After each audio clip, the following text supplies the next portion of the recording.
todos, bienvenidos al taller práctico de diseño de estructuras con disipación y aislamiento sísmico de acuerdo con la norma técnica complementaria de 2023. En esta ocasión vamos a abordar el tema tendencias actuales en el uso de aislamiento sísmico y nos acompaña el doctor Héctor Guerrero Bobadilla, quien estará brindándonos esta sesión número 47 y a quien voy a permitirme presentar a continuación. Héctor Guerrero Bobadilla es investigador titular del Instituto de Ingeniería de la Universidad Nacional Autónoma de México, donde investiga sobre sistemas estructurales prefabricados de concreto reforzado, sistemas innovadores de protección sísmica y diseño sísmico basado en desempeño. Fue presidente de la Sociedad Mexicana de Ingeniería Sísmica durante el periodo 2022-2023. Es miembro del Sistema Nacional de Investigadores de México y miembro activo de comités y asociaciones técnicas como el Instituto Americano del Concreto, el Instituto Americano de Investigación en Ingeniería Sísmica y la Sociedad Mexicana de Ingeniería Sísmica de México. Pues, doctor Héctor, bienvenido y sin más le cedo la palabra. Muchísimas gracias. Muchas gracias, Vania, por la presentación. Bueno, el tema que me gustaría platicar con ustedes el día de hoy es tendencias actuales en el uso de aislamiento sísmico. Ya se ha hablado mucho de aislamiento sísmico, ya hemos visto que en realidad el aislamiento sísmico no es nuevo, lleva pues muchos años, ¿no? Desde la antigüedad ya se usaban construcciones con aislamiento sísmico. Ya de manera formal, digamos, ya más tecnificada, se empezó a usar pues ya en la época quizás de los setentas, ¿no? De una manera más, eh, yo diría, usando la técnica, ¿no? O la ciencia, y bueno, pues actualmente estamos ya en una etapa, creo yo, madura, en donde ya se entienden con más claridad muchos conceptos y digo, obviamente todavía falta mucho por estudiar y seguir desarrollando, pero ya se entienden de manera formal muchos de los conceptos que se necesitan para aislar estructuras. Entonces, pues yo les voy a hablar de unas tendencias actuales que considero son lo que se está haciendo en el mundo y hacia dónde se está dirigiendo el aislamiento sísmico.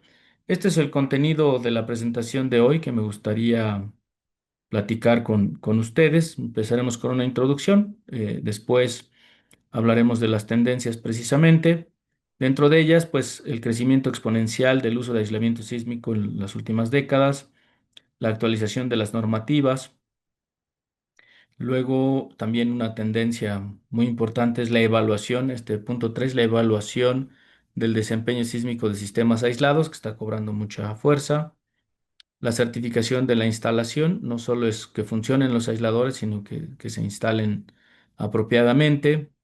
Eh, un tema que también pues, suena como novedoso, aunque en realidad ya lleva varios años por ahí en estudio y en aplicaciones, sistemas de aislamiento sísmico inteligentes se les llama, materiales avanzados, es decir, la ciencia de materiales, cómo va avanzando y cómo eso se va implementando en los sistemas de aislamiento. Aislamiento en tres direcciones, ¿no? Normalmente cuando diseñamos estructuras casi siempre nos preocupamos por aislar en dos direcciones horizontales, pero muchas veces en algunos proyectos también es importante aislar la dirección vertical, ¿no? Que eso pues no es tan simple, vamos a ver un poco de eso. Eh, Otra tendencia es soluciones de bajo costo para vivienda y estructuras ligeras, por ahí algunos estudios interesantes que se han hecho.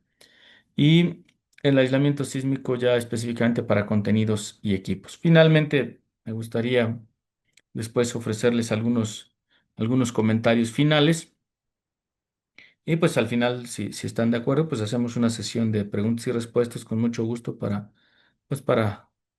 intercambiar ideas y opiniones, ¿no? Muy bien. Bueno, pues como introducción, digamos, ya se ha hablado mucho, pero quería no dejar de comentar que pues la historia nos ha mostrado que los terremotos generan destrucción, grandes pérdidas económicas y humanas, ¿no? Lo hemos visto en todo el mundo, ¿no? Es muy común que ver cada ciertos años, no muchos en realidad, recientemente ha habido muchas tragedias, digo, no sé si más antes había, seguramente a los que ya son más grandes pues les tocó ver este, tragedias mucho mayores a las que hemos estado viendo actualmente. Pero pues si se dan cuenta como que es muy seguido, ¿no? Muy recurrente ver que los grandes terremotos generan muchos destrozos, ¿no? O sea, lo vimos recientemente en Venezuela, lo vimos en Myanmar hace un año, creo, un par de años. Lo vimos en Japón recientemente, no sé si se enteraron, pero seguramente a varios les tocó escuchar las noticias de un terremoto de magnitud, creo que fue 6,8 o 6,9 por ahí, y fallecieron más de 30 personas en un centro comercial que falló, ¿no? Y también el 1 de enero del año pasado, también en Japón, también hubo un terremoto que causó muchos daños. Lo vimos en Turquía también recientemente. En fin, como que es común ver estas tragedias y lo malo es que se nos olvida muy rápido, ¿no? Pero la verdad es que sí ocurren con mucha frecuencia, ¿no? Y ha habido tragedias mucho mayores, de mucho mayor escala. Por ejemplo, muchos se acordarán de la de Haití en 2010, ¿no? Que hubo cerca de 250.000 personas fallecidas. Es muchísima gente, o sea, fue una tragedia de dimensiones mayúsculas. O sea, siguen ocurriendo, ¿no? Siguen ocurriendo. Ese es, digamos, lo triste y lo que debemos, digamos, ya no permitirnos, ¿no? Los que nos dedicamos a esto. Rápidamente ya se ha hablado mucho, pero también no quise dejar de mencionarlo, porque obviamente mi intención es que esta presentación sea autocontenida, por si alguien la vuelve a ver, pues que tenga los conceptos básicos, ¿no? Entonces, para los daños que nos ha mostrado que los terremotos causan, pues una de las soluciones más efectivas ya sabemos que es el aislamiento sísmico. ¿En qué consiste? En colocar una interfaz flexible o deslizante entre la cimentación y la estructura para reducir la transferencia del movimiento y en consecuencia las deformaciones y aceleraciones de la estructura. Como dice aquí en esta figura de la derecha, pues la cimentación se conecta al edificio. Pues cuando hay un terremoto se mueve la cimentación y si el movimiento es lo suficientemente grande, pues se daña la estructura y es lo que no queremos, ¿no? Y en el sistema aislado, pues lo que se deforma son los aisladores, pero lo hacen de manera estable. Pues al deformarse de manera estable, reducen la transferencia de movimiento hacia la superestructura, entonces esta estructura se deforma poco y en consecuencia se daña poco, ¿no? Esa es la intención, pues muy, muy sencillo el concepto. Hablando ya de las tendencias actuales en el uso del aislamiento sísmico, pues una de las grandes tendencias es a usarlos, ¿no? A usarlos cada vez más. Esa es como que la tendencia más clara. Se están usando cada vez más los sistemas de aislamiento. Hay muchos, como ustedes ya habrán escuchado en las presentaciones pasadas, y seguramente van a estar escuchando no solo en este curso, sino en otros varios, pues que hay muchos tipos de aisladores, ¿no? Entonces, una de las tendencias, pues es el crecimiento, ¿no? Que se usen cada vez más. En México, ya lo vimos por ahí anteriormente, o ya se ha visto, pues ha habido un crecimiento, yo le llamo vertiginoso del uso de aislamiento sísmico. Un segundo, es que me estorba aquí un poquito el video. Ok, entonces, un crecimiento vertiginoso del uso de aislamiento sísmico. Por ahí en alguna sesión pasada les comenté que pues, había alrededor de 16 proyectos antes de 2017 a más de 100 actualmente, ¿no? Que tenemos en el país. En Turquía, por ejemplo, dice aquí de 1998 a 2023, también hubo un crecimiento importante, se equiparon a más de 100 estructuras con aislamiento sísmico, ¿no? Digamos, en estos años, estamos hablando de 25 años, pues hubo un crecimiento también importante, digamos, a lo mejor condiciones similares a las de México, ¿no? Esta es una información del año 2012 que en Estados Unidos se estimó que menos de 200 edificios estaban equipados con aislamiento sísmico. Obviamente al día de hoy pues ya han pasado que 14 años más, seguramente esto se ha duplicado. Aún así, digamos, es interesante que en Estados Unidos no haya crecido tanto el uso del aislamiento sísmico. Es un tema a destacar, es un tema interesante, ¿no? Que no despega y no crece tanto el aislamiento sísmico en Estados Unidos. Pero bueno, por lo menos tienen más proyectos que nosotros, ¿no? Aunque obviamente la economía es mucho mayor. En Japón, por otro lado, fíjense que desde el sismo de Kobe del 95, según Takayama, ha habido un crecimiento estable. Estable quiere decir que no ha sido exponencial, pero sí ha habido un crecimiento continuo del número de proyectos con aislamiento sísmico. Actualmente, según este autor, hay más de 5.000 edificios con aislamiento sísmico, ¿no? Y si se toman en cuenta viviendas que tienen algún tipo de aislamiento sísmico, pues ya estamos hablando de otras 5.000, ¿no? Entonces, en Japón, entre edificios y viviendas, pues alrededor de 10.000 estructuras tienen esta tecnología. En China, después del sismo de Wenchang, que fue de magnitud 7,9, fue en 2008. Yo la verdad es que no me acordaba de ese sismo, pero seguramente algunos de ustedes se acordarán o escucharon hablar de él. Dice, hubo un crecimiento rápido, ¿no? En el uso de sistemas de protección sísmica. Dice, actualmente cuentan con más de 30.000, según esta autora, más de 30.000 estructuras protegidas con algún sistema de protección sísmica.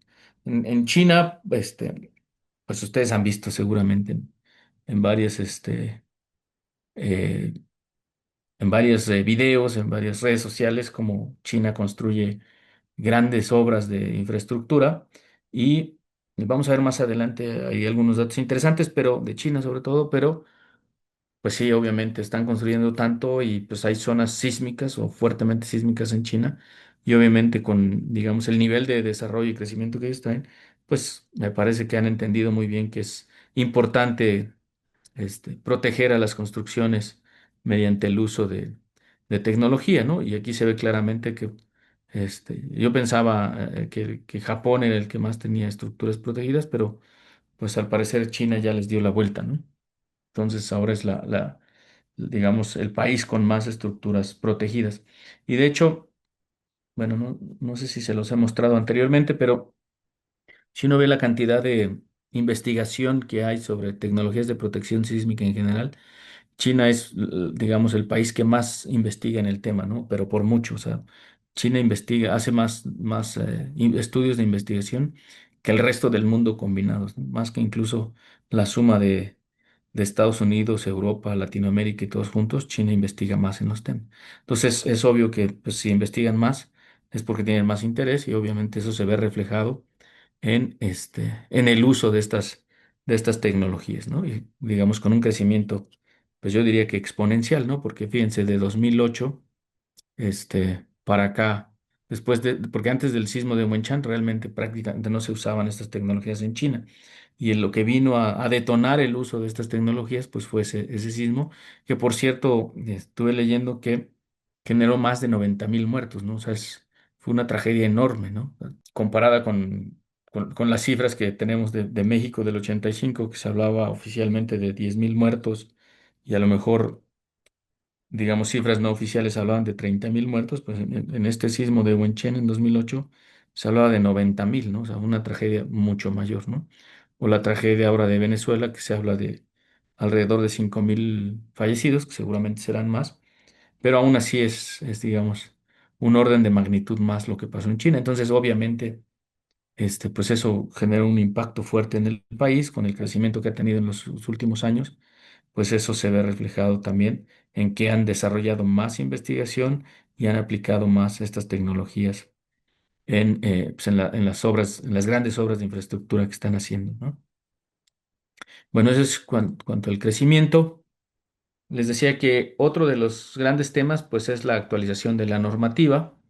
Eh, Dice aquí, la actualización de las normas es una de las tendencias más importantes en la actualidad. Ustedes lo han visto, se están actualizando ya las normas, digamos, de manera más recurrente, de manera más formal, y eso trae pues muchas implicaciones. Algunas de ellas es pues que muchos conceptos se están introduciendo ahora a las normas y eso nos obliga a todos a pues a capacitarnos mucho más, ¿no? Para entender, digamos, esos conceptos que vienen ahí metidos en la normatividad y poderlos aplicar de manera apropiada.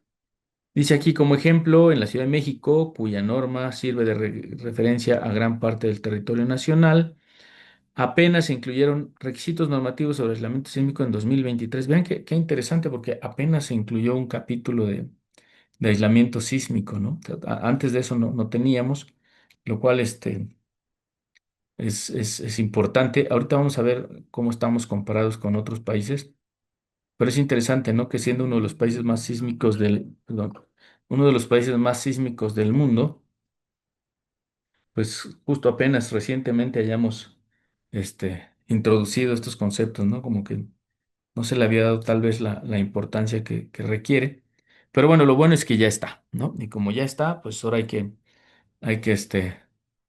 entrarle al tema y seguir esos requisitos. Obviamente se están actualizando las normas nuevamente, como dice aquí, pues estamos en una actualización continua de las normas, que es una de las tendencias actuales. Y pues en 2029 va a volver a salir la nueva norma y tendrá cambios, yo diría, relativamente importantes, no tan profundos, pero sí importantes, en la parte de aislamiento sísmico, como en todos los otros temas, ¿no? Pero en la parte de aislamiento sísmico, pues sí habrá algunos cambios. Dice, para esta versión 2023, uno de los requisitos más relevantes, y ya se ha mencionado mucho, es que las estructuras aisladas deben permanecer en el nivel de desempeño de ocupación inmediata ante la intensidad sísmica infrecuente. Eso es muy relevante porque independientemente de si la estructura es del grupo A, la estructura debe de permanecer en ocupación inmediata. Sea grupo B o grupo A, siempre debe permanecer en ocupación inmediata. Y dice aquí, ante la intensidad sísmica infrecuente, es decir, ya no vamos a diseñarla nada más para la intensidad sísmica base de diseño, sino para la infrecuente, la que tiene un periodo de retorno mayor. Y ya, pues ya lo hemos platicado con anterioridad. Parece que eso es demasiado estricto y pareciera que eso trata de desincentivar el uso de aislamiento sísmico, pero en realidad, pues hemos visto que es lo contrario, ¿no? La verdad es que usar aislamiento sísmico para estar en más bien, lograr estas condiciones de operación inmediata ante el sismo infrecuente usando aislamiento sísmico es relativamente fácil y relativamente, bueno, más, es factible y relativamente fácil, perdonen. ¿Qué quiere decir? Que pues no es tan difícil lograrlo, ¿no? Si se usa aislamiento sísmico.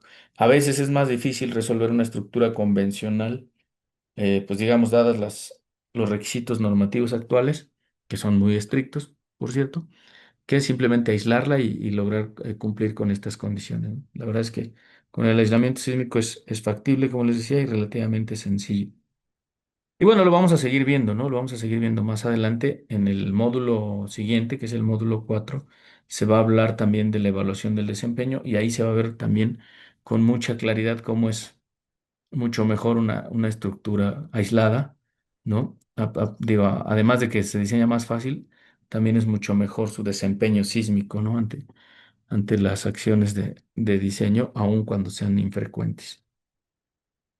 Continuando con actualización de la normativa, fíjense, en Chile se tienen requisitos normativos, dice aquí, oficiales para el uso de aislamiento sísmico desde el año 2003. Por eso hace rato les decía, a ver, nos vamos a comparar cómo estamos con otras normativas del mundo. Bueno, esto lo hacen con la norma NSH 2745, la norma chilena 2745, pero fíjense que ellos desde 2003 ya habían introducido, pues, digamos, requisitos oficiales en la norma.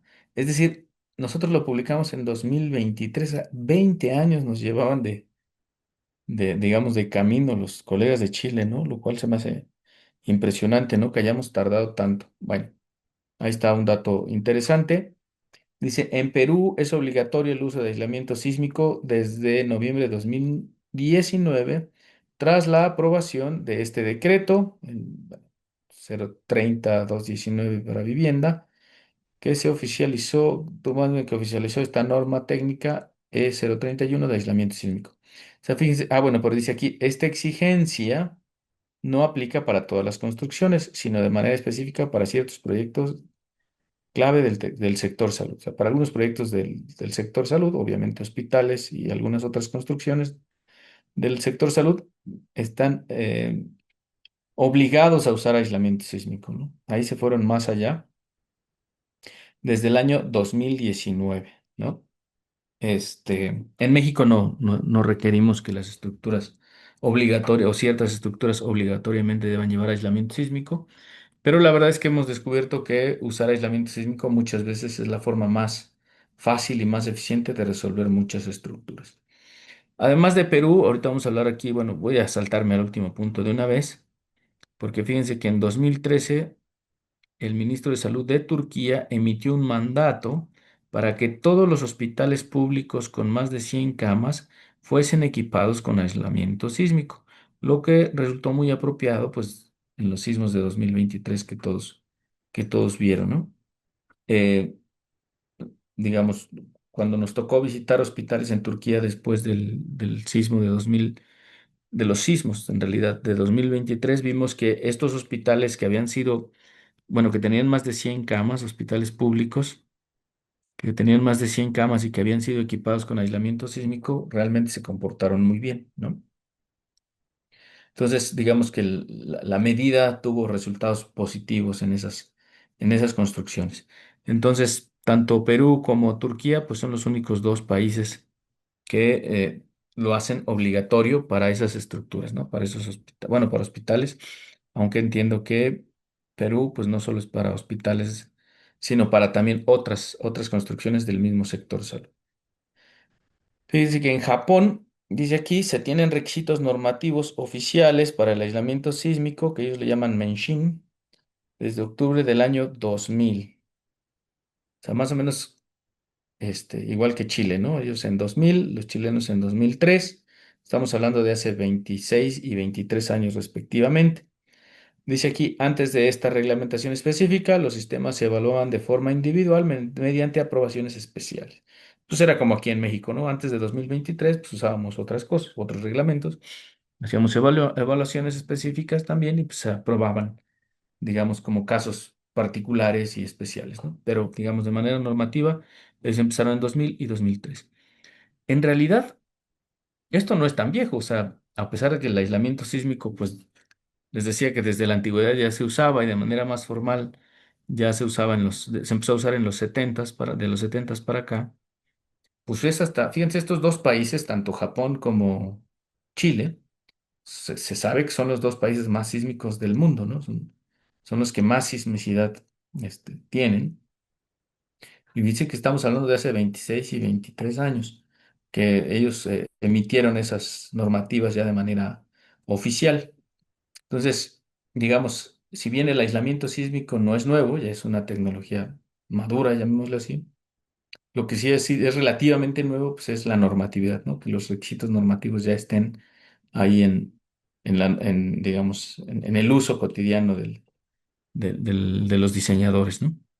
Eso, pues, es muy interesante. Eh, Fíjense que en Estados Unidos, dice aquí, los requisitos normativos formales para el aislamiento sísmico en Estados Unidos se establecieron en el 91, específicamente como un apéndice del VC, ¿no? Del Uniform Building Code. Eh, Interesante que ahí se hayan introducido antes, pero que no hayan explotado tanto como en otros países, ¿no? Bueno, sobre todo como Japón o como China. Digamos que por ahí estuve leyendo un artículo que luego con gusto se los comparto, pero hablaba de que hay varios factores, ¿no? Que al parecer hay varios factores que han contribuido a que en Estados Unidos no se use tanto el aislamiento sísmico, ¿no? Bueno, es interesante.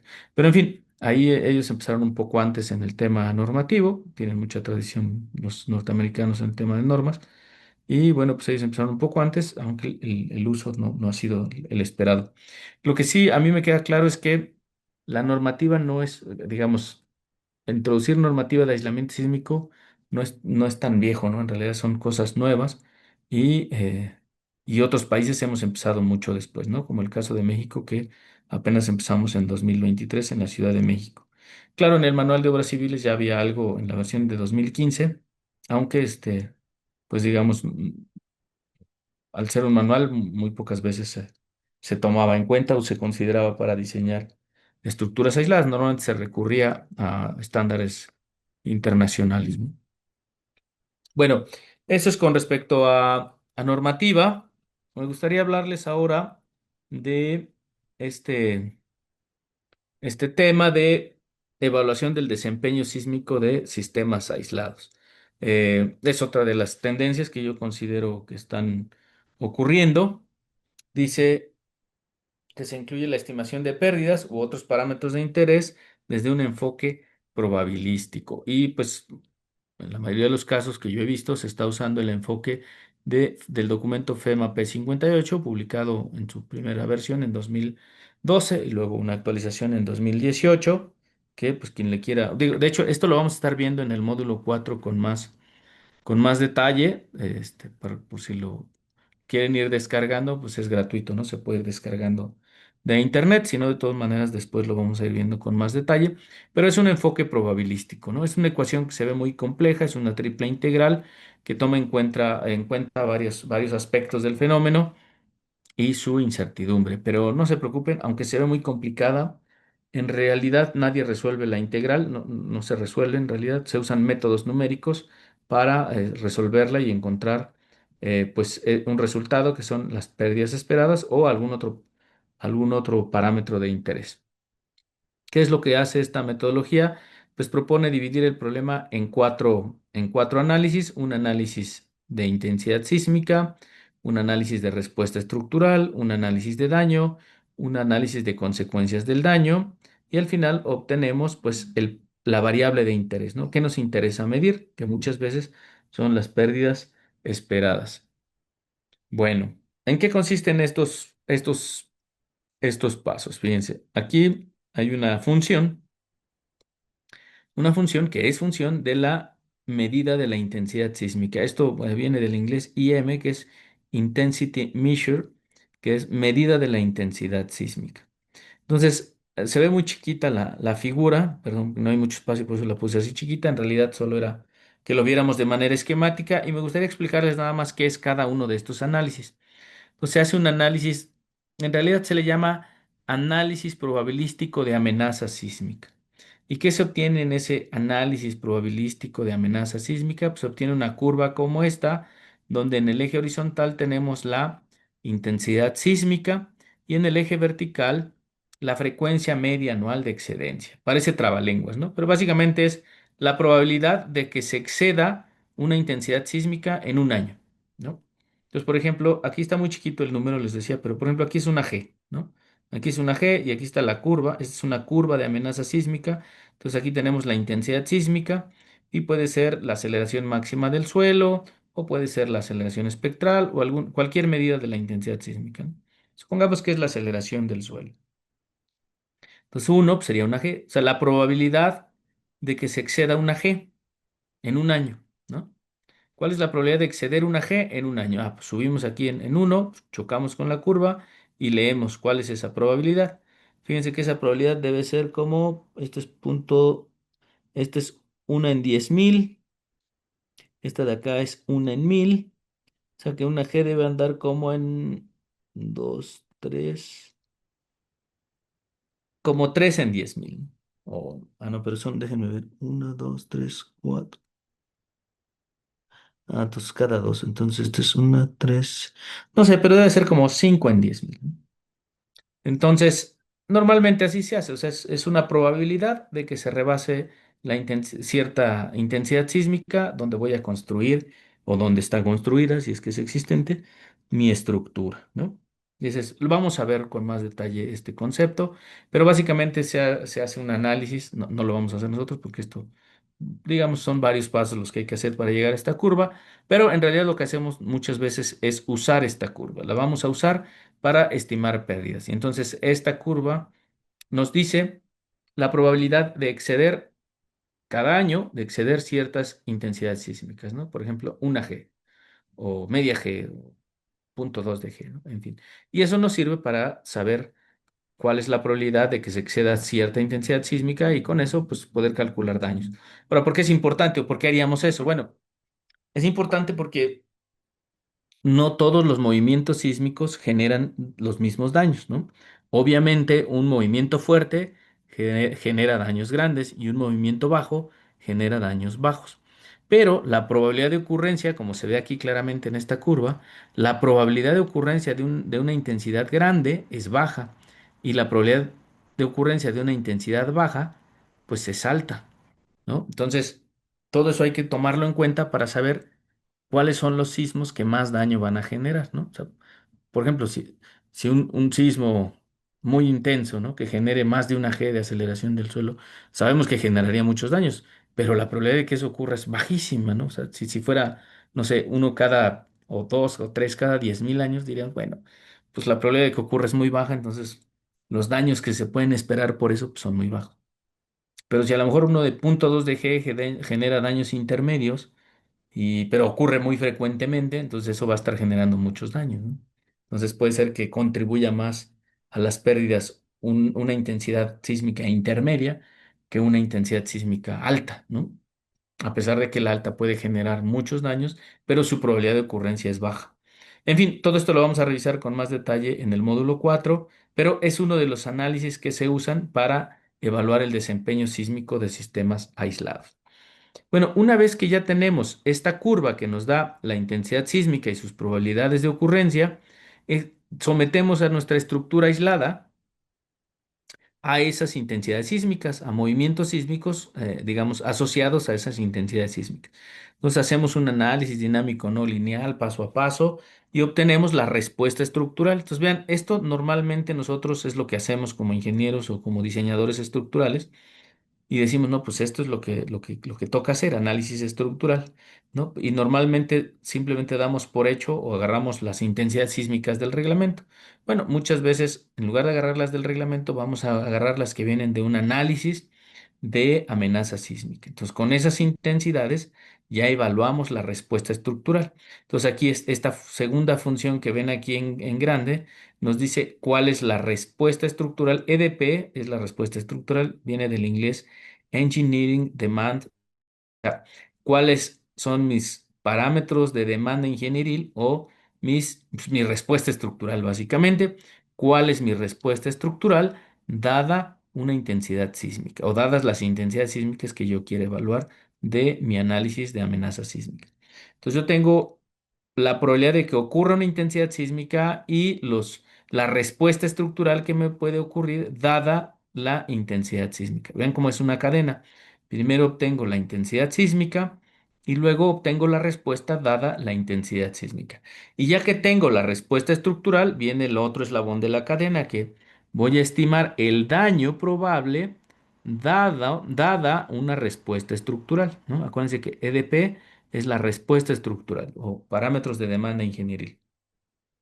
Entonces ahora voy a estimar el daño en mi estructura o en mi construcción dada una respuesta estructural. Es el siguiente eslabón de la cadena que les decía, que viene desde la intensidad sísmica. O sea, yo tengo una intensidad sísmica dada y dada esa intensidad sísmica yo tengo una respuesta estructural y dada la respuesta estructural yo tengo un daño probable en mi construcción. Ahora, una vez que tengo el daño, puedo saber cuánto me va a costar reparar ese daño, ¿no? Entonces esto le llamamos consecuencias y yo tengo las consecuencias o el costo de reparación del daño. O sea, dado cierto nivel de daño, DM es damage measure, viene del inglés damage measure, o sea, la medida del daño. O sea, una vez que yo tengo el daño, básicamente es, dado ese daño, cuánto me va a costar reparar mi construcción o mi estructura. O cuánto tiempo, puedo evaluar costos, puedo evaluar, no sé, huella de carbono, número de víctimas, diferentes parámetros, ¿no? Normalmente nos vamos con el costo de reparación, que es una de las que más interesan a veces. Entonces podemos decir cuáles son mis costos de reparación dado el nivel de daño que se produjo en mi estructura. ¿Sale? Entonces vean que es una cadena de análisis, ¿no? Empezamos analizando la amenaza sísmica en el sitio de interés. Dada la amenaza sísmica, calculamos la respuesta estructural. Dada la respuesta estructural, obtenemos el daño y dado el daño, obtenemos las pérdidas esperadas o las consecuencias. Al integrar todo, pues simplemente obtenemos una distribución de probabilidades de mi estructura. Y esto nos va a decir, esto es básicamente la tendencia, ¿no? Esta es la tendencia actual, obtener estas distribuciones de probabilidades que nos dicen, pues nos definen el desempeño esperado de mi estructura. Me voy a ir a la que sigue. La hice en grande aquí, ¿no? O sea, al final de cuentas, el objetivo de esa evaluación probabilística es obtener esta curva. Es una distribución de probabilidades. Van a decir, chuta.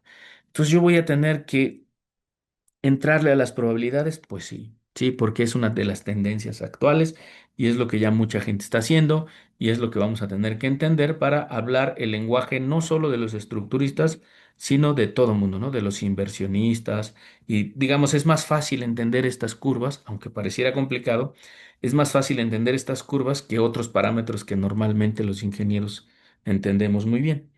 ¿Por qué es tan fácil? Miren, porque aquí habla de dinero, ¿no? Básicamente. Fíjense, esta curva, ¿qué nos dice? Digamos que en el eje horizontal nos dice lo que nos interesa, le llamamos variable de interés. En este ejemplo, en esta curva ejemplo que vemos aquí, dice costos de reparación en millones de dólares. Ese es un ejemplo nada más, pero aquí podría ser cualquier otro parámetro de interés, ¿no? Podría ser tiempos de reparación o, no sé, toneladas de CO2, en fin, diferentes parámetros. Pero supongamos que nos interesa cuánto nos va a costar reparar mi estructura después de que ocurre un sismo intenso o el sismo de diseño, ¿no? En millones de dólares. Entonces esto obviamente ya lo va a entender la gente. Y dice aquí en el eje vertical, normalmente nos grafican la probabilidad de no excedencia, o sea, de no excedernos. ¿Cuál es la probabilidad de no exceder ciertas pérdidas o ciertos costos de reparación? Entonces, por ejemplo, ¿cuál es la probabilidad de no exceder, en este ejemplo, cuál es la probabilidad de no exceder 20 millones de dólares? Ah, pues uno entraría acá y diría, ah, pues mi probabilidad de no exceder es 15%. Digamos que la probabilidad complementaria es uno menos ese 15%, nos da 85%. Entonces, la probabilidad de no exceder 20 millones es 15%. En otras palabras, la probabilidad de exceder 20 millones es del 85%. Entonces, fíjense que si yo tengo 20 millones ahorrados y ocurre el sismo de diseño y se daña mi estructura, es muy probable, vean, tengo el 85% de probabilidad de exceder esos 20 millones. O sea, si yo tengo 20 millones ahorrados, es muy probable que no me alcancen, porque tenemos una probabilidad de no excedencia del 15% o una probabilidad de exceder esos 20 millones de 85%. Entonces es más probable que yo exceda esos 20 millones. Entonces, si yo solamente ahorré 20 millones o tengo un seguro por 20 millones, no me va a alcanzar. Por el contrario, si yo tengo un seguro o un ahorro de 60 millones, ¿cuál es la probabilidad de no excedencia? Pues como del 96%. O en otras palabras, ¿cuál es la probabilidad de que se me exceda o que mis costos de reparación sean mayores a 60 millones? Pues es muy baja, ven, como del 4%. Ah, entonces 60 millones seguramente sí me alcanzan porque es muy probable que me alcancen porque la probabilidad de exceder es muy baja, ¿no? Y vean, pues, si yo tengo 100 millones, pues prácticamente es cero que se exceda. O sea, esto sí me alcanza, ¿no? Bueno, espero ser claro con estas curvas de probabilidad. A veces no son tan fáciles de interpretar y nos cuesta, cuando manejamos probabilidades nos cuesta, pero es simplemente acostumbrarse a usar la terminología y se van a dar cuenta que es información muy útil, ¿no? Voy a ir a la siguiente ahí les voy a decir por qué es muy útil. Por ejemplo, esta misma curva, este mismo ejemplo, si yo entro con un 50% de probabilidad, pues serían digamos, mis costos esperados, ¿no? O sea, lo que más esperaría, pues es lo que tiene un 50% de probabilidad.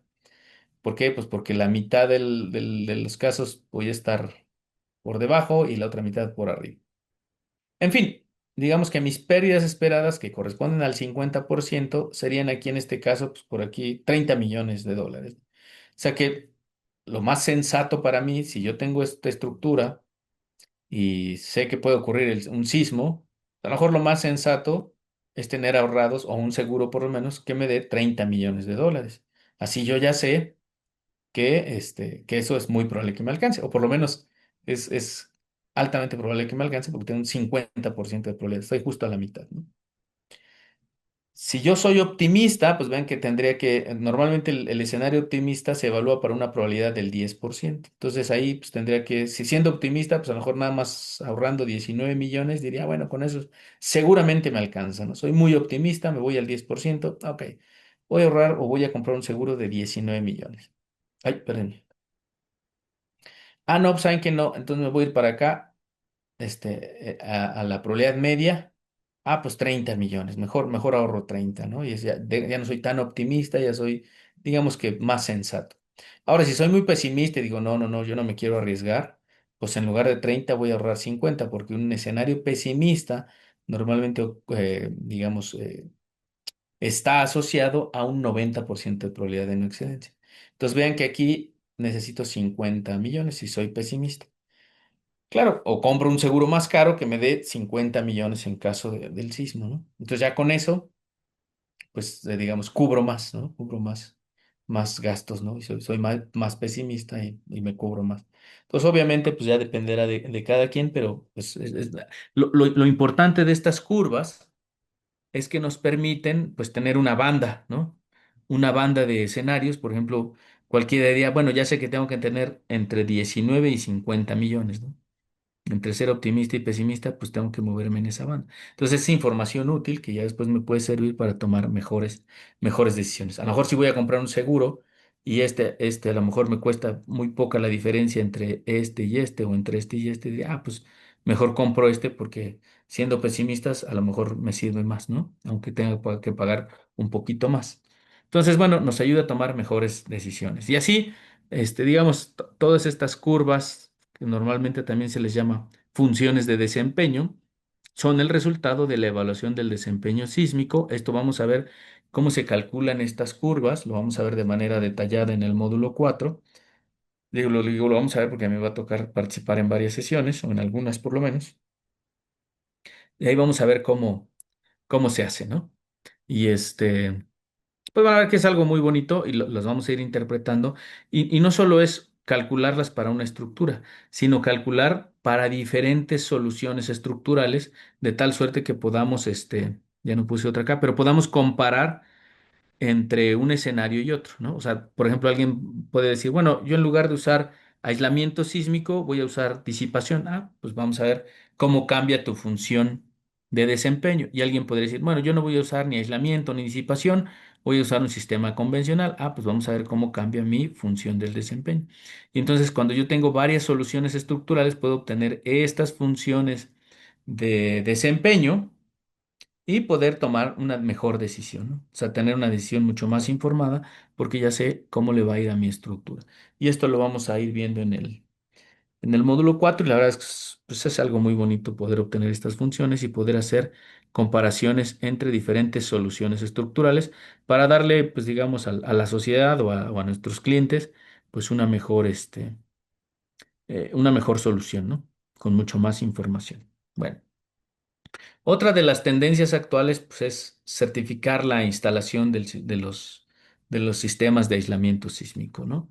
Estas certificaciones, como dice aquí, dan certeza tanto al funcionamiento de los equipos como al sistema en su conjunto, todo el sistema aislado en su conjunto.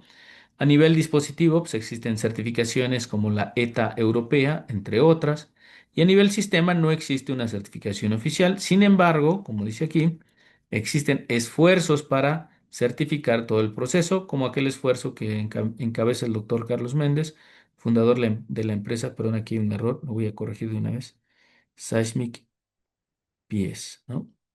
Pues aquí hay una foto de él, obviamente, con parte del equipo que trabajan, con un aislador sísmico.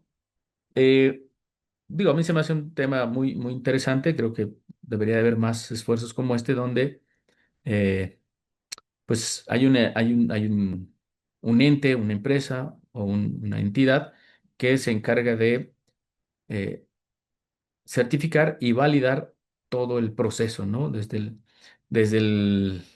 desde el inicio, desde el diseño, ¿no? Que todo el diseño esté bien, que el sistema de aislamiento sea el adecuado para el proyecto, que se fabriquen con los estándares de calidad que se tienen que fabricar, que se realicen las pruebas de laboratorio normativas, es decir, que se vaya cumpliendo todo, después que se instalen apropiadamente, y no solo que se instalen, sino que se tengan los cuidados necesarios para para que funcione muy bien el aislamiento sísmico.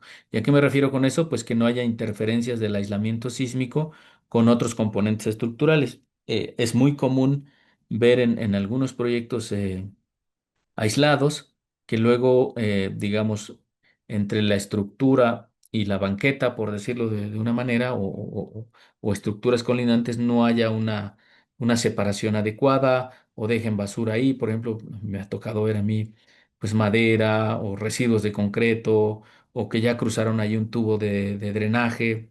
Entonces, obviamente, no está libre el espacio que debe haber entre la estructura y el resto de las construcciones para que se pueda mover lateralmente el sistema de aislamiento, ¿no? Entonces eso se tiene que validar, se tiene que supervisar y certificar de que se haga muy bien. Entonces, este esfuerzo que encabeza el doctor Carlos Méndez, seguramente ustedes lo conocen, de hecho estuve en alguna sesión por aquí, este, me parece muy importante, ¿no? Que se lleve a cabo de manera adecuada para que demos certeza al, como dice aquí, al sistema en su conjunto. Entonces, creo que es una de las tendencias actuales y creo que es algo de lo que debemos todos de empujar para que pues, se lleven a cabo los procesos de instalación de los sistemas de aislamiento de manera adecuada. Bueno, eh, otra de las tendencias actuales es el uso de sistemas de aislamiento sísmico inteligentes, dice. ¿Qué son estos sistemas de aislamiento sísmico inteligentes? Bueno, son, pues digamos, un sistema más amplio, ¿no? Que incluye sensores, incluye actuadores, ¿no? E incluye sistemas de cómputo. Dice aquí, los dispositivos pasivos convencionales, como los aisladores de neopreno con núcleo de plomo o los aisladores deslizantes, se están mejorando cada vez más con mecanismos de control semiactivos o activos. Son mecanismos de control semiactivos o activos. Un ejemplo de ellos, pues, es este edificio en Japón, se llama Yokohama Landmark, es unas fotos de ese edificio. ¿Y qué es lo que tiene? Ven que hay una computadora de control, o sea, hay un equipo de cómputo que se encarga de estar monitoreando con sensores, perdón que aquí está muy chiquita los textos de la imagen, pero hay sensores, básicamente, son unos sensores conectados al equipo de cómputo, entonces la computadora está monitoreando todo el tiempo, ¿no? Todo el tiempo está monitoreando a la estructura. La misma computadora está controlando a un, dice aquí un controlador, es un actuador al que lo está controlando el equipo de cómputo. Aquí está el sistema de aislamiento, como lo ven ustedes, sistema de aislamiento, esta es la estructura, los sensores y el controlador. Este es un sistema, entonces cuando hay un terremoto, para reducir las deformaciones en el sistema de aislamiento, los sensores dicen cuánto se está moviendo y la computadora manda la instrucción aquí al actuador para estarlos, digamos, moviendo, ¿no? Entonces, este actuador genera movimientos laterales de tal suerte que trata de minimizar la deformación o el desplazamiento de la estructura. Entonces, es un sistema de aislamiento convencional apoyado de un actuador o un sistema de actuadores apoyado a su vez de sensores. Entonces, ¿para qué haríamos eso si ya el sistema de aislamiento sísmico es efectivo? Pues todavía para ser más efectivo, ¿no? Para reducir más aún la respuesta.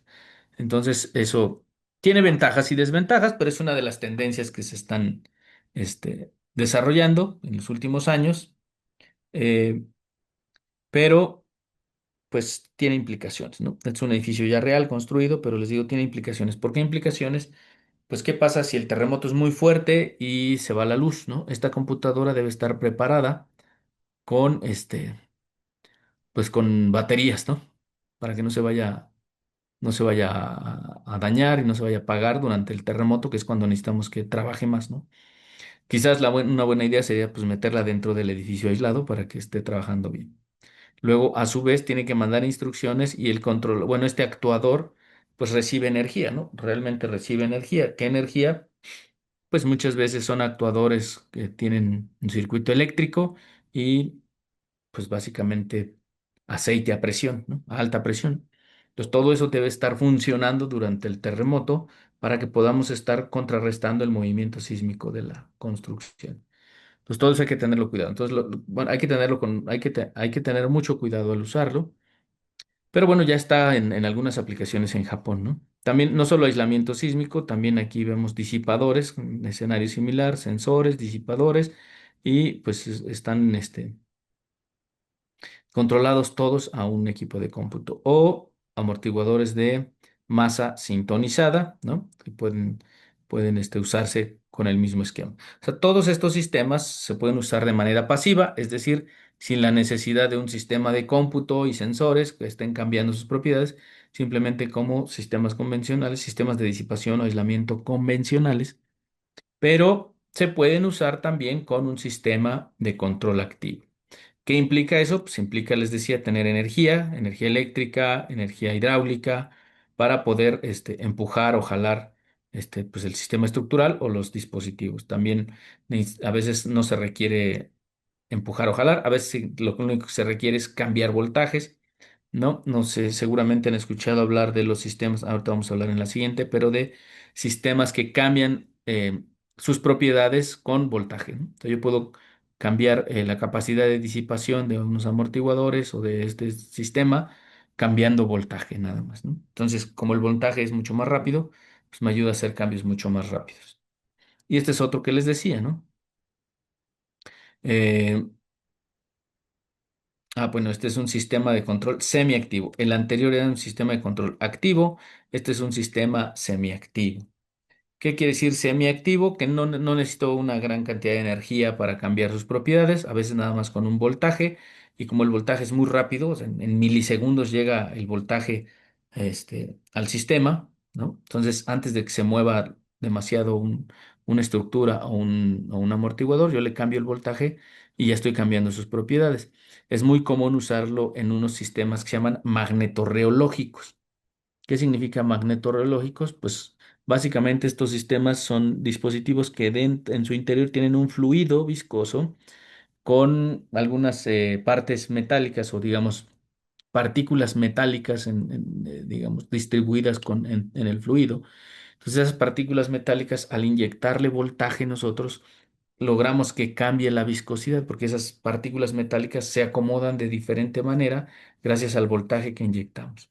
Y al acomodarse de diferente manera, cambian la viscosidad del fluido. Y al cambiar la viscosidad del fluido, perdón, estamos cambiando la capacidad de disipación. Entonces podemos hacer que un sistema amortigue más o menos dependiendo de qué necesite la construcción. Pero eso tiene que ser en cuestión de milisegundos, ¿no? ¿Para qué? Porque si vemos que, digamos, como tenemos sensores en el edificio, estamos viendo cuánto se está deformando, necesitamos ver si hay una deformación mayor, necesitamos disipar más energía, por ejemplo, ¿no? Y si la deformación no es tan grande o necesitamos disipar menos por alguna razón, pues cambiamos el voltaje, bajamos la viscosidad del fluido y entonces disipamos menos energía. Bueno, alguien pensaría que esto es algo muy futurista, ¿no? Pero vean que ya se está usando, ya se ha usado en proyectos reales. Esto viene de un artículo de 2003, o sea, estamos hablando de hace 23 años, ¿no? Esto se aplicó en un edificio hace 23 años en Japón. Entonces, no es algo que sea totalmente nuevo, ¿no? Sino ya se está usando, obviamente en Japón, y me da la impresión de que no falta mucho en que se empiece a usar en otras partes del mundo, ¿no? Incluido México. Digamos, en México estamos ahorita usando muchos sistemas pasivos, pero en el futuro cercano, yo ya no diría yo lejano, sino en el futuro cercano, se van a empezar a usar otros sistemas que puedan ser mucho más eficientes, ¿no? O más accesibles, más económicos o que tengan a lo mejor por el mismo costo un desempeño superior.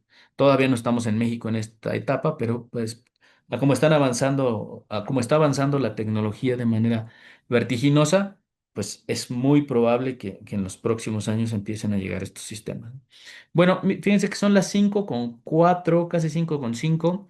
¿Les parece si hacemos un pequeño receso? Y continuamos, ¿les parece 10 minutos? Son 5:15 si están de acuerdo. Y regresamos para continuar. De acuerdo, muchas gracias, doctora. Ahora nos vemos. Gracias.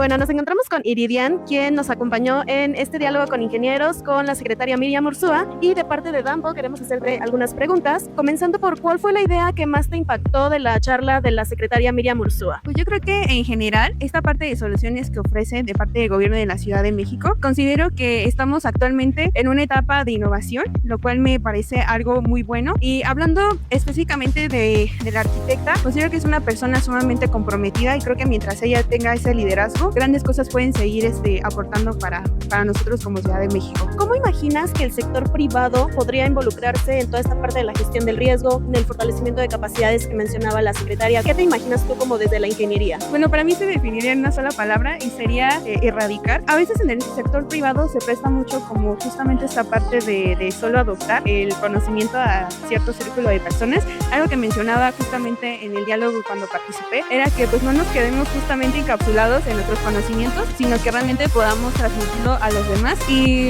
específicamente en el sector privado, pues que haya personas que realmente se quieran involucrar con los demás, que tomen con seriedad estas decisiones porque son importantes para cada uno de nosotros y pues es básicamente derribar esa barrera que durante mucho tiempo y actualmente siempre existe, más que nada que como se mencionaba, esta parte de unirnos en este sentido común que tenemos y sobre todo para poner una mejor gestión y para poder lograr grandes objetivos.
Vamos a continuar. Platicábamos que una de las grandes tendencias actuales, pues es el uso de sistemas de aislamiento inteligentes, que incluye el uso de sistemas activos que usan un equipo de cómputo, una serie de sensores distribuidos en el edificio o en la estructura y algunos actuadores que inyectan energía para contrarrestar el movimiento y reducirlo, ¿no? Y se puede usar en sistemas aislados, sistemas con disipación o con otros sistemas como los de masa sintonizada. Y también hay unos sistemas que se llaman semiactivos, ¿no? Que cambian sus propiedades, sin requerir de grandes cantidades de energía, simplemente las cambian, digamos, mediante flujo eléctrico, ¿no? O sea, con un circuito eléctrico que actúa en milisegundos, como es el caso de su aplicación en los amortiguadores magnetorreológicos, ¿no? Que cambia la viscosidad del fluido gracias a partículas metálicas suspendidas en el fluido y que, digamos, cambian su distribución debido al cambio del voltaje. Y con eso, pues estamos cambiando en tiempo real las propiedades durante un movimiento sísmico. Actualmente se empiezan a usar algoritmos predictivos, o sea, cuando estamos en una fase del movimiento, predecimos la siguiente fase del movimiento de manera muy rápida, muchas veces usando técnicas de inteligencia artificial ahora, para saber cuánto se va a mover más adelante, ¿no? O sea, ya sabemos cómo se está moviendo la estructura porque tenemos sensores, entonces tratamos de adivinar, ¿no? Bueno, más que adivinar, predecir con modelos, tratamos de predecir cuál va a ser el movimiento en el siguiente instante de tiempo, ¿no? En los siguientes 10 milisegundos o en el segundo, sí, algo así, en algunos milisegundos más adelante. Entonces, como ya sabemos hacia dónde se va a mover y cuánto se va a mover, podemos cambiar el flujo de la corriente eléctrica para cambiar el voltaje y con eso cambiar las propiedades del flujo y en ese instante, pues ayudarle a que se mueva menos la estructura, ¿no? Y eso ocurre en menos de un segundo, ¿no? En unos cuantos milisegundos. Entonces, eso es una de las tendencias que seguramente empezará a llegar con más fuerza en los próximos años. Pues otra de las tendencias actuales es obvio, pues es el avance en la ciencia de materiales, ¿no? Uno digamos, de los más importantes, pues es el uso de recubrimientos de baja fricción, como dice aquí. Dice que los aisladores deslizantes, o también se les conoce como péndulo de fricción, ahora utilizan materiales avanzados para ofrecer características de fricción uniformes en rangos de temperatura extremos y una larga vida útil. Aquí hay unas probetas de distintos materiales, ¿no? Normalmente se les llama polietilenos de ultra alto peso molecular, también es muy común verlos así con sus iniciales en inglés, UHMWPE, son de ultra alto peso, digamos, polietilenos de ultra alto peso molecular. Dice, son un tipo de termoplásticos, o sea, son los plásticos, ¿no? Como los carritos con los que juegan los niños el Día de Reyes, de plástico, ¿no? Muchos de ellos. Así son, pero son termoplásticos, digamos, bastante eficientes, ¿no? Dice aquí con cadenas moleculares gigantes, alta resistencia al impacto y un desgaste mínimo por fricción. Tienen muy buenas propiedades, de hecho se usan mucho en otras industrias como la mecánica, la aeroespacial y son materiales, pues digamos, muy avanzados. De hecho, sus propiedades mecánicas son casi comparables con el acero, ¿no? Aunque obviamente son mucho más suaves, su módulo de elasticidad es mucho más bajo, pero tienen resistencias, digamos, similares a las del acero o comparables por lo menos con las del acero. Son muy buenos materiales, como dice aquí, su desgaste sobre todo es mínimo. Entonces se está avanzando mucho. Actualmente estos materiales permiten coeficientes de fricción incluso por debajo del 3%, ¿no? O sea, ya hay incluso algunos que logran llegar al 2%, ¿no? Que es bajísimo. Un coeficiente de fricción del 2% es muy bajo. Nada más para que se dé una idea, el coeficiente de fricción acero con acero es del 30%. Entonces, con estos materiales estamos bajando 10 veces ese coeficiente de fricción. Es muy bajo. Y eso obviamente, pues nos ayuda a tener un rango de aplicaciones mucho más extenso, ¿no? Porque no solo tenemos coeficientes de fricción bajos, sino también altos, ¿no? Y altos estoy hablando del 10-12%. Entonces podemos ir desde el 3% típicamente hasta el 10-12%, ¿no? Y en medio, pues el valor que ustedes quieran. Eso pues obviamente ayuda a tener una gama de soluciones muy amplia, ¿no? Que puede resultar a veces más eficiente o más conveniente para el proyecto que ustedes estén trabajando. En fin, se ha avanzado mucho en la ciencia de los materiales, sobre todo en la de los polietilenos, y pues eso, digamos, ha beneficiado mucho a los sistemas de aislamiento.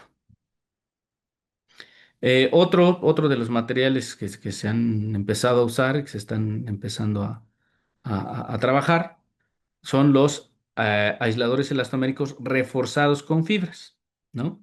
Entonces, vean, normalmente en un sistema de apoyo convencional, dice aquí, en los neoprenos tradicionales, se utilizan placas de acero, que normalmente son pesadas, obviamente el acero es pesado, dice, la idea es reemplazar el acero con una malla de fibra de alta resistencia, por ejemplo, fibra de carbono u otra que también se llama Kevlar, ¿no? Que seguramente algunos de ustedes lo han escuchado.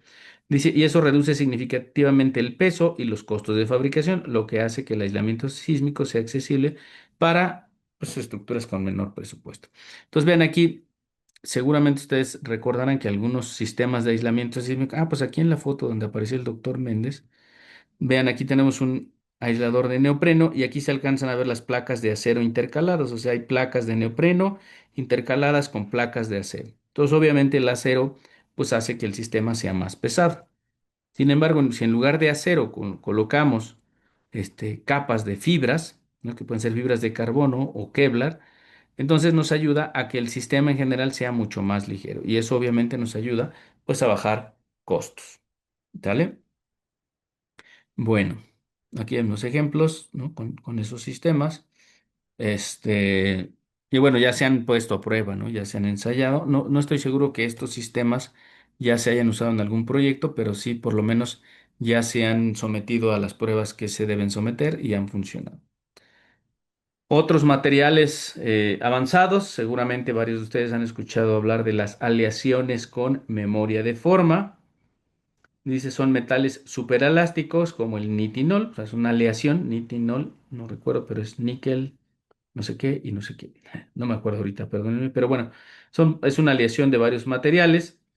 Dice, se integran en los aisladores para proporcionar una gran capacidad de autocentrado, minimizando el desplazamiento horizontal residual después de un terremoto. Y aquí pues hay un diagrama donde se muestran estos materiales. Entonces aquí está el material en su forma original. Por ejemplo, nos están mostrando un tubo. Si nosotros doblamos ese tubo, se queda con esa deformación pues ya permanente, ya está doblado. Pero fíjense que estos materiales con memoria de forma, se dice que tienen memoria porque al calentarlos regresan a su posición original. O sea, simplemente al calentarlo ya regresa a su posición original. Y al enfriarlo, otra vez ya estamos en su condición inicial. Y sus curvas esfuerzo-deformación, pues se ven así. Tienen un comportamiento, pues digamos, típico de algún acero o de algún material de ese estilo, ¿no? Donde tenemos una fase elástica, después una curva suave que nos permite ir de la parte elástica a la inelástica y ya queda deformado, ¿no? Si nosotros liberáramos la carga, pues esto bajaría aquí hasta cero, ¿no? Con una deformación ya permanente. Pero si nosotros le aplicamos calor, vean que esto regresa al cero, ¿no? Se regresa otra vez hasta el cero. Entonces, ¿qué quiere decir? Que recuperan su forma original, regresan a su deformación original. Eso parece magia, pero sí, así ocurre, ¿no? Poco se han explotado estos materiales en la industria de la construcción porque tienden a ser caros. Y son caros si los usáramos en el lugar del acero de refuerzo, ¿no? Convencional, pues sería carísimo. Pero si los usamos en nada más específicamente donde son más eficientes, obviamente representan una gran ventaja. ¿Y dónde podemos usarlos específicamente para que sean más eficientes? Pues en los sistemas de aislamiento, por ejemplo, es una buena estrategia usarlos ahí. Entonces, no por algo están siendo usados como pues una de las tendencias actuales, ¿no? Que se empiecen a usar en ese tipo de aplicaciones para que regresen a su posición original después de la ocurrencia de un sismo, ¿no? Bueno, ese es otro de las tendencias. Una de otra de las tendencias actuales, pues es el aislamiento en 3D, o sea, en las tres direcciones. Dice aquí, el aislamiento sísmico tradicional se centra principalmente en los movimientos horizontales del terreno. Sin embargo, algunos movimientos sísmicos, como aquellos producidos por terremotos cercanos a la falla, generan aceleraciones verticales elevadas que pueden dañar a las superestructuras, ¿no? Estamos hablando a lo mejor de puentes, ¿no?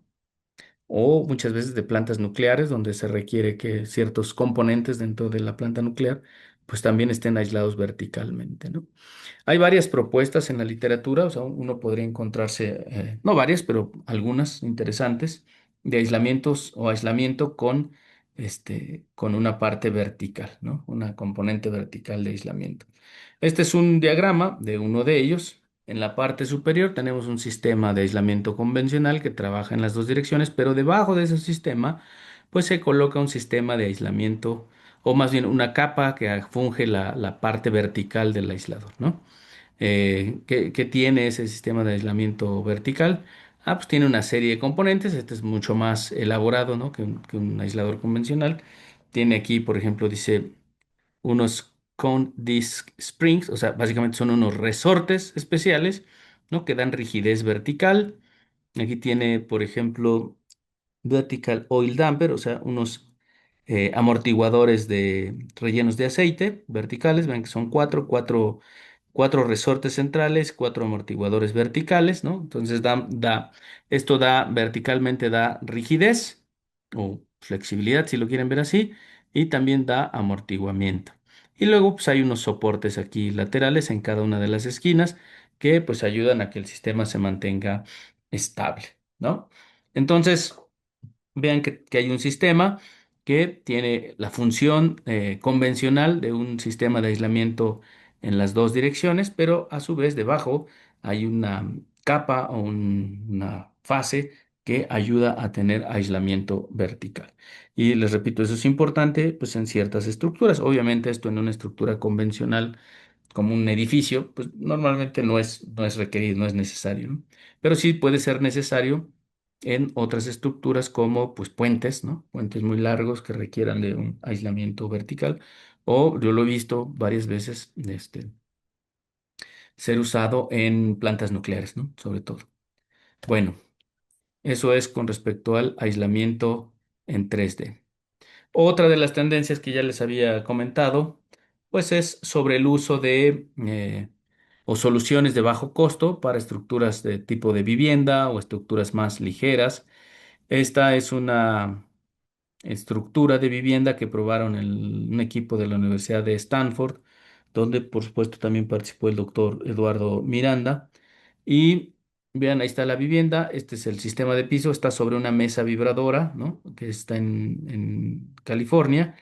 eh, y pues aquí está el sistema de aislamiento que usaron. Esto ya es debajo de la estructura, ¿no? Este es el sistema de piso que está aquí, abajo en la planta baja, y este es, digamos, la cimentación y un sistema de aislamiento que usaron.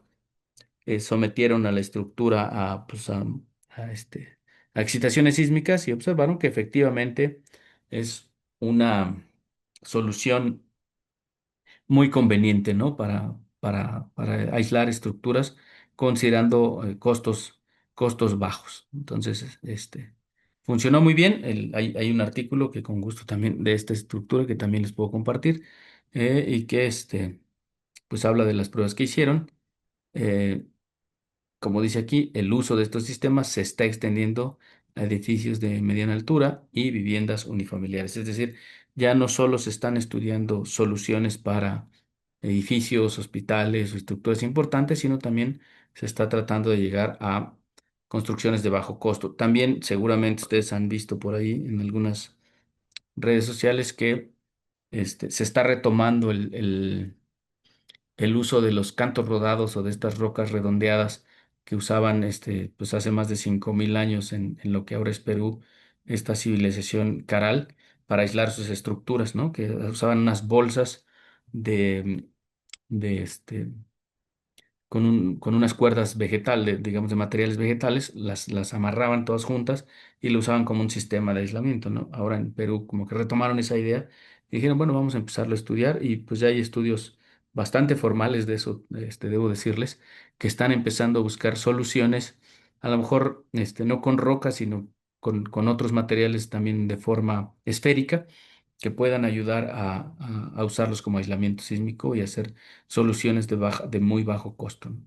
Entonces eso también es una tendencia. Seguramente en los próximos años empezaremos a ver cada vez más el uso de sistemas de aislamiento en viviendas, ¿no? ¿Por qué? Pues porque representa, ya hay soluciones como esta que ven aquí en la pantalla, que representan que se pueden lograr abaratar mucho los costos para edificaciones que no pesan tanto, ¿no? O sea, ligeras. ¿Cuánto pesa una vivienda? Pues seguramente una vivienda como esta que ven aquí en la pantalla pesa menos de 100 toneladas, ¿no? Entonces, menos de 100 toneladas, si uno le pone unos de 4 a 8 apoyos, pues estamos hablando de muy pocas toneladas que deben de cargar estos sistemas de aislamiento. Y obviamente eso abarata mucho los costos, ¿no? Son construcciones ligeras que pues, no requieren gran tamaño de estos sistemas y entonces los va a abaratar mucho.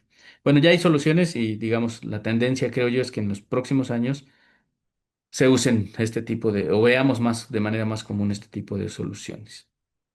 Otra de las tendencias que hemos estado, digamos, que es muy común, de hecho esto lleva muchos años, pues es aislar bases más bien, más allá dice aquí, más allá del aislamiento de bases de edificios completas, hay un fuerte cambio hacia el aislamiento de componentes no estructurales.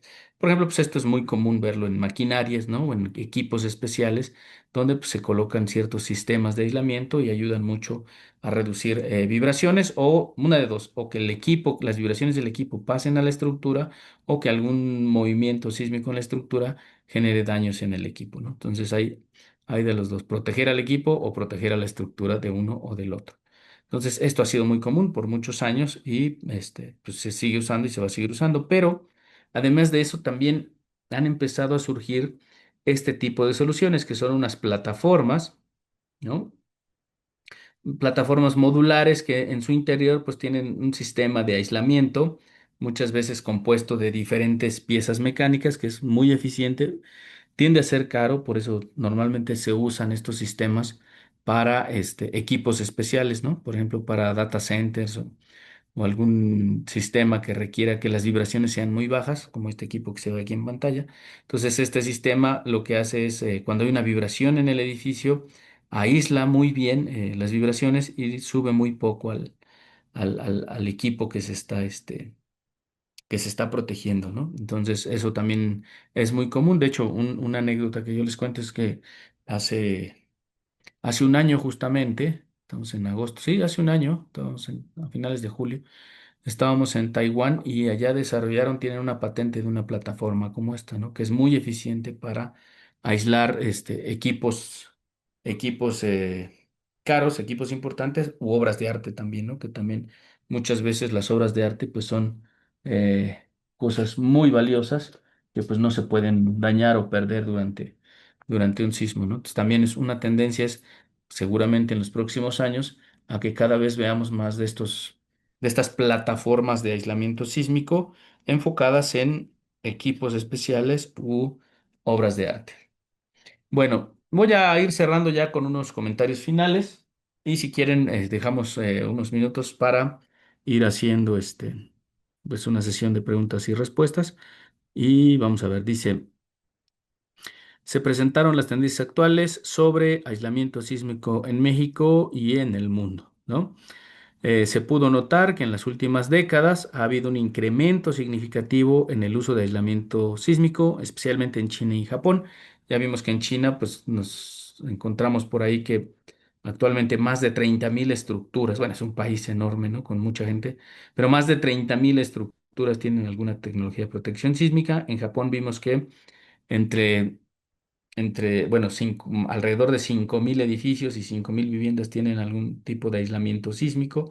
Son países con muchos avances. Entonces, estamos hablando de miles, ¿no? En México, pues andamos por ahí arribita de 100. En Chile, pues los números son similares, aunque Chile es mucho más chico que nuestro país. En Turquía son similares a nuestros números. En Estados Unidos no ha crecido mucho el aislamiento, aunque ha estado creciendo en los últimos años, pero no como China y Japón, definitivamente. Dice, las normas nacionales e internacionales han evolucionado, por supuesto, y actualmente se incluyen requisitos normativos para aislamiento sísmico en muchos países del mundo.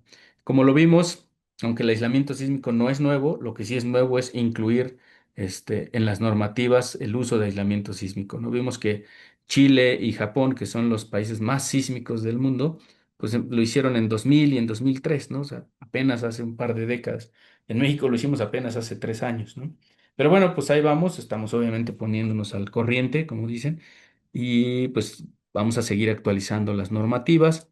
Eh, Siempre que hay un sismo, un gran terremoto, pues empieza a haber muchos cambios y parece ser que por ejemplo, en Venezuela yo estoy seguro que se van a empezar a usar ya mucho las tecnologías de protección sísmica.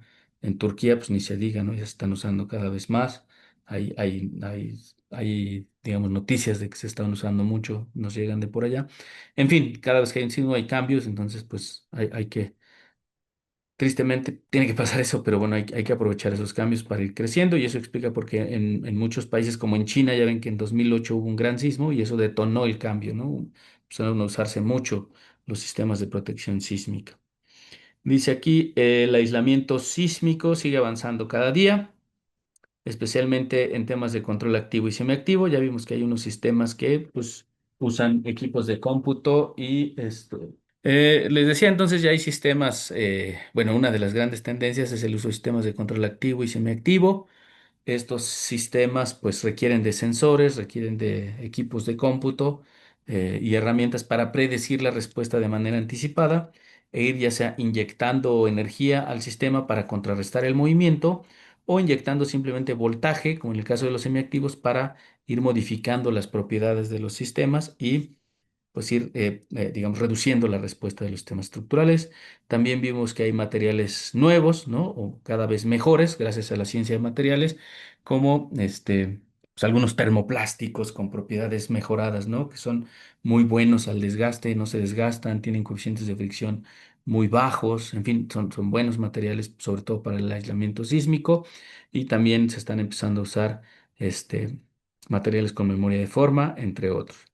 El aislamiento sísmico en 3D también a veces es importante como digamos, para incluir la componente vertical, como en el caso de puentes o plantas nucleares, o algún otro sistema que pueda requerir que también exista aislamiento vertical, ¿no? También vimos que hay sistemas de bajo costo que se están trabajando y que probablemente vamos a ver que pues, se empiecen a usar más en viviendas y en otro tipo de construcciones ya más comunes. Y también pues, vimos que hay aislamiento de equipos importantes y de contenidos. Vimos que están surgiendo algunas plataformas nuevas que permiten, pues, digamos, aislar. eh, Algunos equipos muy importantes o obras de arte, entre otros, ¿no? También están surgiendo y seguramente vamos a ver más en los próximos años. Y bueno, como dice aquí, en los próximos años seguirán surgiendo nuevos desarrollos y seguirá incrementando el uso de aislamiento sísmico en países con amenaza sísmica elevada. Bueno, esos son los comentarios finales que yo les tengo. Pues quiero agradecerles mucho su atención. Ahí está mi correo por si alguien quiere pues, más información o quieren que platiquemos, con gusto. Y pues tenemos tiempo para preguntas y respuestas, pues aquí estoy a sus órdenes, ¿no? Muchísimas gracias, doctor Héctor. Sí, tenemos algunas preguntas ya en el chat, entonces, ¿le parece bien si las leo y le vamos dando respuesta? Por favor, sí. Muchas gracias. El ingeniero Pablo Peña dice, en aisladores sísmicos deslizantes, si se usan cojinetes de materiales plásticos en vez de acero, la reducción de la fricción implica una reducción del amortiguamiento. Sí, sí, sí. O sea, si reducimos la fricción, reduce el amortiguamiento. Sí, sí. Obviamente hay que tomarlo en cuenta, pero pues digamos, a veces es conveniente que reduzca el amortiguamiento. De hecho, muchas veces, porque si nosotros aumentamos el amortiguamiento, aumentamos la fuerza que toma el aislador y esa fuerza le pasa a la superestructura, ¿no? Entonces, a veces sí conviene bajar el amortiguamiento, ¿no? Y a veces conviene subirlo, ¿no? Entonces, pues hay que encontrar el balance ideal, pero sí estoy de acuerdo. De acuerdo, muchas gracias. El ingeniero Eduardo Trujeque dice, excelente presentación, doctor Guerrero. En el caso de México, ¿existe en proyecto alguna evaluación formal o normativa del costo de las reparaciones en estructuras en zonas de alta sismicidad o de alguna medición numérica de la resiliencia de las estructuras bajo solicitaciones sísmicas altas? Ayudaría para la toma de decisiones en el caso de proyectos de estructuras. Sí, bueno, hay algunos estudios que se han hecho sobre el costo, sobre costos precisamente, o sea, como que cuánto cuesta tener más resiliencia, ¿no? Este, pero todavía faltan más estudios, eh, les voy a compartir a través de la arquitecta Vania un artículo, está en inglés, desafortunadamente, pero les voy a compartir un artículo que hicimos para que vean que, un par de artículos de hecho, pero para que vean que en realidad creo que va a ayudar mucho porque invertir en resiliencia en realidad es barato, ¿no? O sea, es barato es que es obvio además. O sea, si uno invierte poco en la estructura, nos vamos a dar cuenta que a la larga es mucho más económico, ¿no? Y creo que eso, como dice, ayudaría a quien va a tomar la decisión, ¿no? Para un proyecto de estructuras. Obviamente son estudios muy puntuales, como que sí hace falta seguir estudiando más, pero pues le tomamos la palabra al ingeniero Trujillo y vamos a seguir estudiando más, aprovechando aquí el buen entusiasmo de los jóvenes que estudian aquí en los posgrados de ingeniería para que precisamente se enfoquen más a evaluar estas ventajas, ¿no? De cuánto cuesta invertir en resiliencia, pero casi es obvio, ¿no? Si yo le pongo aislamiento sísmico, pues ya sé que a futuro voy a tener menos pérdidas ahora, pero ¿cuánto me cuesta poner aislamiento sísmico? Es la pregunta. Lo que vamos a ver es que en muchos casos o me cuesta lo mismo o incluso es hasta más barato, ¿no? Lo vimos, por ejemplo, en el edificio no, es que, perdón, estoy confundiendo, pero bueno, recientemente fuimos a ver un edificio aquí a la colonia Roma, algunos, incluso que están en este curso nos acompañaron, pero en otro curso, que estamos dando otro curso, nos fuimos como parte de una práctica, fuimos a un edificio aislado y justamente el diseñador estructural nos decía que pues salió más barato con aislamiento, ¿no? ¿Por qué? Porque en la Roma, pues al tener demandas sísmicas tan altas, un sistema convencional sería carísimo, la cimentación era estratosférica, digamos, entonces nada más con poner aislamiento sísmico y bajar las solicitaciones tanto, pues ya ahorraron tanto dinero que salió más barata la estructura aislada, ¿no? Y no solo salió más barata, o sea, digamos, mucho mejor a futuro, las pérdidas van a ser mucho menos, entonces mucho más resiliente eso. Entonces ahí es, digamos, ¿cuánto costó la resiliencia? Pues más bien no costó nada, ¿no? Salió gratis y ahora el edificio es muy resiliente y te salió más barata la estructura que una convencional. Pero eso falta documentarlo, ¿no? Y tiene toda la razón el ingeniero Trujillo, que hay que documentar bien eso y mostrar esos casos para ayudar a quien va a tomar una decisión, decirle, oye, mira, pues están estos casos, o sea, hay que evaluarlo porque en este caso salió más barata y todavía es más resiliente, ¿no? Pero sí, vamos a seguirle estudiando y mientras les comparto por ahí un par de estudios que hicimos al respecto. Muchas gracias, doctor. El ingeniero José Luis González dice, ¿los nuevos materiales a base de plásticos, qué tan resistentes son ante fuego? Esa es muy buena pregunta. No son tan buenos. O sea, normalmente resisten muy bien si estás por debajo de los 100 grados, ¿no? Y arriba de los... Bueno, no 100 grados. 100 grados es en los fluidos viscosos. No, pero sí arriba de... Todos los materiales traen su ficha técnica y ahí te dice cuántos grados es cuando mantienen sus propiedades estables. Si no mal recuerdo, estos termoplásticos creo que son arriba de 300 grados. Habría que checarlo, ¿no? Pero sí, obviamente un fuego pues te llega a 1000 grados sin problemas. Entonces... Sí, no son muy buenos al fuego. O sea, si tú combinas sismo y fuego, pues no va a ser la mejor opción. Entonces siempre hay que tener cuidado de dónde se van a colocar y estar seguros de que, o por lo menos saber que la probabilidad de que haya un fuego sea muy baja y no se dañen los aisladores, ¿no? Si eso va a ocurrir, pues mejor no usarlos, ¿no? O usar otra alternativa. O como decía, ¿no? Hacer una medida de mitigación, ¿no? Protegerlos para que no se eleven las temperaturas, porque sí, no son tan buenos al fuego. Ese es un problema, ¿no? Ujú. Gracias, doctor. El ingeniero José Luis igualmente dice, ¿hay alguna línea de investigación en la UNAM que esté enfocado en desarrollar nuevos materiales o sistemas de aislamiento sísmico? Sí los hay. Bueno, en materiales, así en el Instituto de Ingeniería no, pero en la UNAM sí está el Instituto de Investigación en Materiales, muy cerca de donde estoy yo ahorita. Este, ahí, perdón, ahí se metió un ruido. Ahí sí nos ayudan a. Sí, gracias. Sí, está el Instituto de Materiales y ellos están haciendo todo el tiempo nuevos materiales, ¿no? De diferentes composiciones para diferentes aplicaciones y a veces desarrollan materiales que pues todavía no tienen un uso, pero ya los están haciendo, ¿no? Entonces hay un área de oportunidad muy grande para trabajar ahí con ellos. También en el Instituto de Química también desarrollan nuevos materiales y sistemas de aislamiento. Fíjense que se hace poco en realidad, ¿no? Sí se debería de hacer más. Se hace poco. Este, pues sí, yo creo que siempre es, bueno, yo trabajo en una línea de investigación enfocada en desarrollar nuevas tecnologías de protección sísmica, pero en realidad somos muy pocos los que hacemos eso, ¿no? Yo creo que sí es importante que no solo en la UNAM, sino en todas las universidades del país, por lo menos en las zonas de alta sismicidad, sí empecemos todos juntos a trabajar más en este tema, ¿no? Por ejemplo, yo me imagino pues en Guerrero, en Oaxaca, en Chiapas, en Jalisco. Hay muchas universidades en todos esos estados. Creo que ayudaría mucho que todos tuviéramos ahí una red de colaboración o que todos nos pusiéramos de acuerdo y empezáramos a desarrollar más cosas, ¿no? Creo que sería muy bueno para el país, sobre todo con las condiciones que tenemos en nuestro país, ¿no? Porque no es lo mismo Japón o China que pues México, ¿no? Entonces ellos tienen unas condiciones, nosotros tenemos otras. Pues sí sería bueno pues que nos pusiéramos ahí las pilas todos juntos y nos pusiéramos a trabajar. De este lado, pues si alguien se anima, pues aquí estamos, a la orden.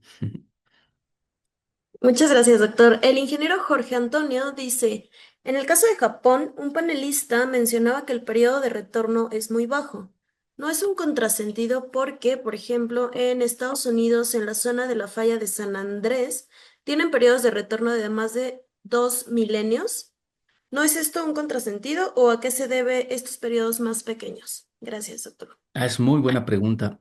Fíjense que en realidad no es que ellos quieran que sea así o que, no, o que estén mal los japoneses, es que la sismicidad es tan alta que pues no se puede de otra manera, ¿no? O sea, no, en Japón, ni siquiera en México, en nuestro Pacífico mexicano o en Chile. No podríamos usar periodos de retorno de 2500 años, ¿no? Nos darían espectros de 3Gs, ¿no? O a lo mejor hasta más altos. Entonces lo que hacemos es bajar el periodo de retorno. Por ejemplo, ustedes saben que en Ciudad de México usamos 475 años para el sismo infrecuente, ¿no? En Acapulco pues anda como en 180, si no mal recuerdo, para el infrecuente. Entonces, contra 2500 de Estados Unidos, pues es mucha la diferencia, ¿no? Pero es que no podríamos diseñar para más, serían espectros muy altos. Entonces, ¿qué hacemos? Pues aceptamos el daño, ¿no? Bueno, no aceptamos el daño, sino aceptamos que diseñamos para un periodo de retorno menor. Y en Japón todo es tan peor, porque allá tengo entendido que son como 80 años. Entonces, es que su sismicidad es mucho más alta. Entonces, ¿qué quiere decir? Pues ni modo, o sea, saben que cada 80 años va a venir un sismo muy fuerte, ¿no? Y ya lo vimos, el de 2011 fue de magnitud, creo que 9 o cerca de 9, ¿no? Entonces, sí, pues saben que la sismicidad es muy alta y pues lo que hay que hacer es prepararnos, ¿no? O sea, desarrollar la tecnología, tecnología robusta, que esté sobrada. Ya hemos hablado mucho en este curso, por ejemplo, que un aislador sísmico, si tú lo diseñas para estas ciertas condiciones, por ejemplo, para el sismo de diseño, pues ese aislador no va a fallar, ¿no? No tiene que fallar. Solo llegaría a fallar un aislador si se rebasara por mucho su capacidad con la que fue diseñado, ¿no? Pero si no, no debería. Ahora, ¿puede llegar un sismo mucho más fuerte? Sí, sí. Sobre todo si tienes periodos de retorno tan bajos como los que se usan en Japón o en algunas otras partes del mundo que ya platicamos, incluido Acapulco. Entonces sí, puede haber un sismo mucho más fuerte, sí. Puede generar destrozos, pues sí, ¿no? Pero pues ante eso, pues ya no podemos luchar porque es demasiado grande, ¿no? Sería demasiado grande. Y aún así, fíjense, aún con esos periodos de retorno tan bajos que se usan en Japón, les ha ido muy bien, ¿no? Creo yo que les ha ido muy bien. ¿Por qué? Porque están bien preparados y se hacen las cosas de muy buena manera. Digamos que lo contrario sería en otros países donde se usan periodos de retorno de 2500 años. No quiero decir Estados Unidos porque pues, ellos están, creo yo, bien preparados, o por lo menos mejor preparados que en otras partes del mundo. Pero hay otros países donde se cree que el periodo de retorno es de 2500 años y viene un sismo y pequeño, digamos, mucho menor y causa destrozos, ¿no? Entonces, o sea, sí es importante el periodo de retorno, pero aún el periodo de retorno tiene mucha incertidumbre. O sea, el hecho de que nos digan que el periodo de retorno es de 2500 años, eso no significa que en realidad es de 2500 años. Es lo que nos dicen los cálculos, haciendo muchísimas suposiciones, ¿no? Pero bueno, suponiendo que están bien los cálculos, no necesariamente están mejor preparados, ¿no? Yo creo que Japón, a pesar de que usan periodos de retorno mucho más bajos, siempre les va muy bien normalmente en los sismos, ¿no?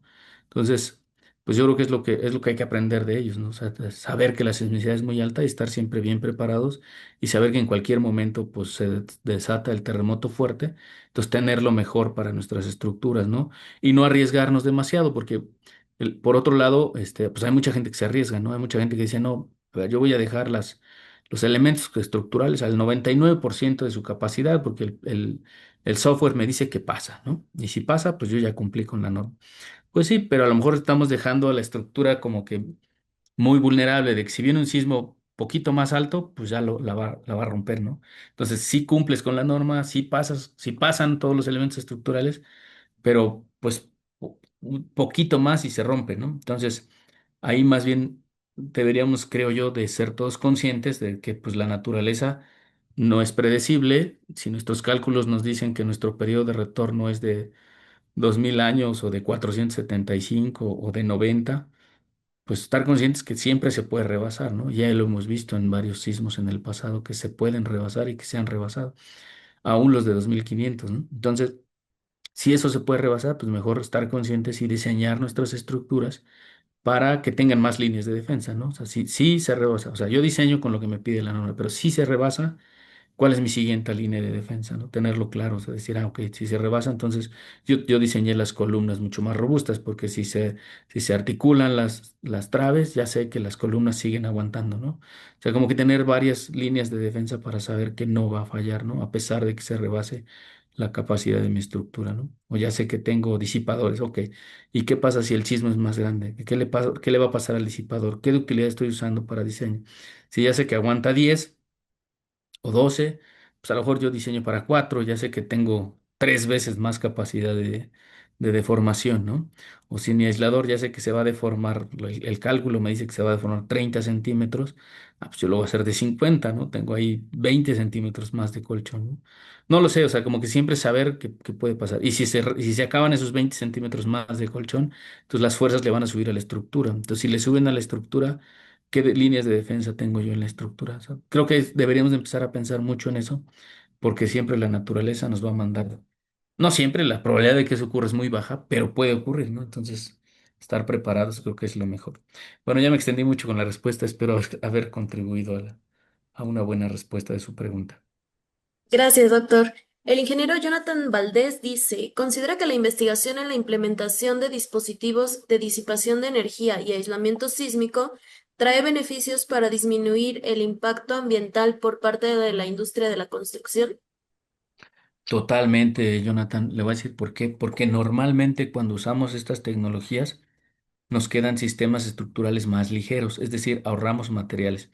Y ustedes saben que la industria, una de las industrias que más contamina es la industria de la construcción. O sea, el producir los materiales de construcción genera una gran contaminación. Entonces, en lugar de usar, voy a decir algo, 100 toneladas de acero, usamos 70 o 80, pues ya le ahorramos un buen porcentaje al planeta, ¿no? De contaminación. Si en lugar de usar, no sé, 1000 metros cúbicos de concreto, usamos 800, bueno, pues ya le ahorramos ahí una buena cantidad, ¿no?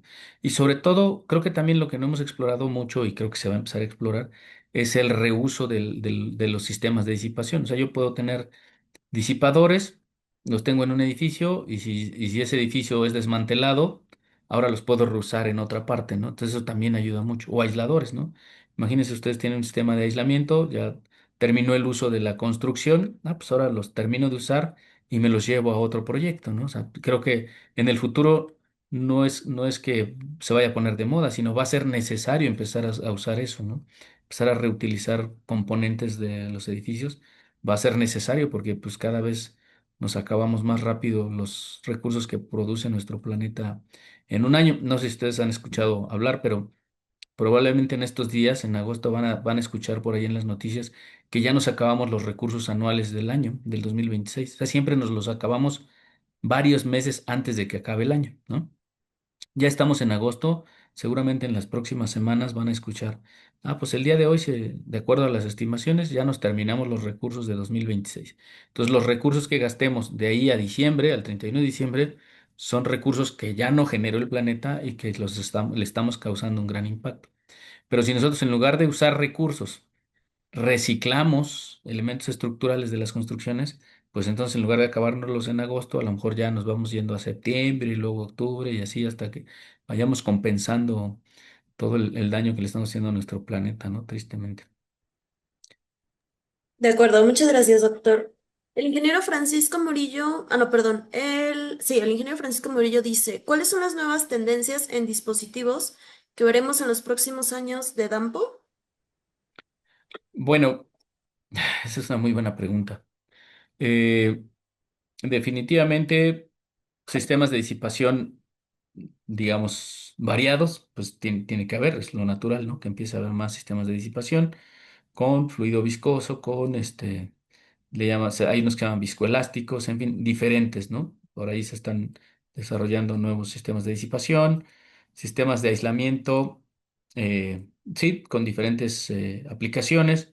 eh, este, no sé qué más les puedo decir. Bueno, seguramente han escuchado hablar ahí de los sistemas de monitoreo estructural que pues también ya se están aplicando, también más infraestructura enfocada a eso y al uso de la inteligencia artificial para, eh, digamos, tomar ventaja de toda la información que se recopila del monitoreo estructural e ir ayudando a las construcciones a que cada vez pues tengan un mejor desempeño ante los sismos, ¿no? Y ir prediciendo hacia el futuro eh, diferentes escenarios sísmicos para ir reduciendo los efectos de los sismos. Creo que por ahí va a ir, ¿no?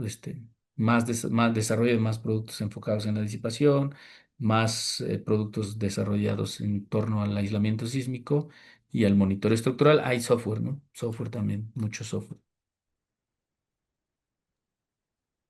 Gracias, doctor. El ingeniero José Luis González dice, los sistemas de aislamiento sísmico 3D, estos dispositivos se pueden emplear para tomar tensiones en las esquinas de algunos edificios. Hay varias propuestas. Digamos, la intención es, en lugar de tener un apoyo rígido, totalmente rígido, a veces se requiere que tenga cierta flexibilidad. Esa es en realidad la idea, ¿no? Que en lugar de que sea rígido tenga cierta flexibilidad para que ayude a bajar, digamos, el impacto de las acciones verticales. Eh, sí, hay diferentes alternativas, diferentes propuestas. Algunas de ellas incluyen capacidad de atención. En realidad hay poco, ¿no? Hecho en el área del aislamiento en 3D, ¿no? Son pocas los esfuerzos que hay, pero sí he visto por ahí por lo menos uno que sí tiene esa intención, ¿no? De tomar tensiones importantes en la componente vertical, además de que tenga cierta flexibilidad y amortiguamiento en el sentido vertical para ayudar a mitigar esos efectos de acciones verticales. Pero faltan muchas propuestas en realidad, ¿no? Hay mucho por hacer ahí, sobre todo la gente que le gusta la investigación, pues por ahí hay campo fértil, ¿no? Muchas gracias, doctor. El ingeniero Jorge Antonio nos dice, doctor, nos mostró el maestro Cueto unas estadísticas que tras el maremoto de Japón que dañó el reactor de Fukushima, se disparó el uso de edificios aislados, pero luego se ve una clara tendencia anual a la baja. ¿A qué considera que se puede deber esto? Sí, eso es real y eso es muy importante. También en Chile pasó lo mismo. Después de 2010 hubo un crecimiento exponencial en el uso de aislamiento sísmico y luego como que se estabiliza, ¿no? Yo se lo achaco básicamente a que la gente se le olvida el sismo, ¿no? O sea, como que al principio ocurre un sismo fuerte y todo el mundo se asusta, pasan unos años y ya nadie se acuerda, ¿no? Como que ya la gente como que ya se le va olvidando. Entonces, somos, la comunidad en general, los humanos somos rápido de memoria corta, más bien, somos de memoria corta, entonces se nos olvida muy rápidamente y pues creo yo que es mucho debido a eso, ¿no? Entonces, lo que debemos de hacer, los que nos dedicamos a esto, es no dejar de empujar, ¿no? Para hacer notar que es importante, ¿no? Es como, yo me lo imagino como aquel que toma y maneja, ¿no? Pues como nunca pasa nada, pues no pasa nada. Y a lo mejor un día tiene un accidente, pues sí, a lo mejor un mes deja de tomar y sigue ya con su vida sin exponerse, pero después se le olvida, ¿no? Dice, ah, no pasa nada, ¿no? Sigo tomando y sigo manejando. Digo, perdón por la analogía, ¿no? Seguramente no es la mejor, pero pasa, o sea, a las personas se nos olvida a veces los riesgos, ¿no? Como que al principio cuando algo nos pasa, se nos olvida, pero digo más bien, cuando algo nos pasa, pues andamos muy preocupados y andamos muy conscientes, pero pues ya después se nos olvida y seguimos otra vez haciendo las cosas o haciendo malas prácticas, ¿no? Hay ejemplos, hay muchos, ¿no? En realidad, en la vida en general, ¿no? Ahorita puse a lo mejor un mal ejemplo de aquellos que toman, pero en general así somos los humanos, ¿no? Cuando algo nos pasa, andamos muy preocupados y muy conscientes, pero tantito se nos olvida y volvemos otra vez a hacer las cosas no de la mejor manera. Entonces creo que en aislamiento sísmico y en el diseño sísmico en general pasa eso, ¿no?